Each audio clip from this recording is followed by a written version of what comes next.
रामकृष्ण हरी मंडळी, तर ही आहे वजन वाढायची पावडर. आता वजन मारायची पावडर आहे, तर ह्यात काय काय आहे ना हे मी तुम्हाला पुढे सांगते.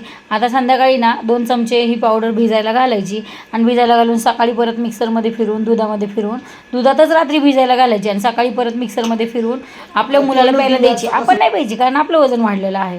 तर यासाठी ना काजू बदाम आणि काळीवाली खारीक आहे ना ती मस्त फोडून घेतलेली आहे आणि उन्हात सुकवलेलं आहे. आता उन्हामध्ये ठेवल्यामुळं मी म्हटलं जरासं त्यात मुंग्या बिंग्या असतील तर म्हणून मग मी ते छान असं चाळून घेतलेलं आहे. चाळून घेतलंच मी कारण एखादा खडा वगैरे एखादा उडू शकतो. खारीक फोडताना मी दगडाने फोडलेली आहे ना खारीक. त्यानंतर ते घरात आणायचं आणि खारीक जोपर्यंत वाळलेली आहे ना तोपर्यंत त्याची बारीक बुक्का करून घ्यायचा. ह्याच्यामध्ये साखर बिकर अजिबात काही घातलेली नाही आहे.